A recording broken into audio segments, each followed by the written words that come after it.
Welcome back. I'm back again. Another live feed on my YouTube channel. I'll be talking about the top 50 underrated rappers in hip hop history from my book that was published a decade ago.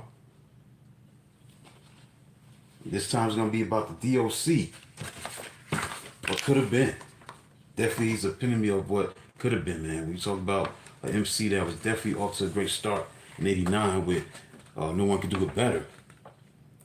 D.O.C. definitely had a lot of potential and should have been a superstar in the annals of hip-hop. He was a rapper from Dallas, Texas, who relocated to California to become a powerhouse in terms of being a creative force behind gangster rap group NWA. His quiet dominance was prevalent because he co-wrote many other groups' releases.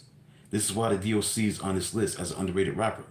He is even underrated as a writer for NWA. The D.O.C. made his debut in 1989 with No One Can Do It Better.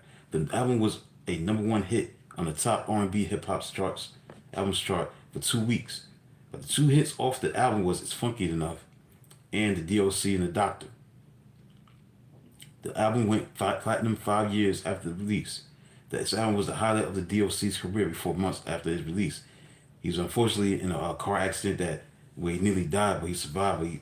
His larynx got crushed. It changed his voice permanently, unfortunately, and this prevented the D.O.C. from being a promising superstar.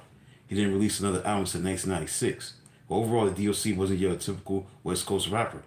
Due to being more lyrical, because on his first classic album, he didn't talk about guns, violence, or drugs. He lived up to Plug Gimme and Run DMC. So, in the final announcement, man, yeah, D.O.C. Once people tune in to this live feed later on, you don't have to do it now. If you're busy, that's okay. It'll be up there for you to check it out. This guy should have been one of the all-time greats if he didn't get into that accident. He would have been up there with a lot of West Coast artists, Ice Cube, Snoop Dogg, and You know, Dr. Dre, anybody, he was just as good. Anybody on the West Coast, he was just as good. Kane, you know, Rakim. Just that accident, man, that just hurt his opportunity to be one of the all-time greats, or could have been. That's why I described that, you know, when I did my book at the time. I said what could have been. That's why I described with D.O.C. What could have been, man. He could have been one of the all-time greats, truly one of the all-time greats. So that's basically it, man. The D.O.C. underrated rapper, man. I had him at number 39.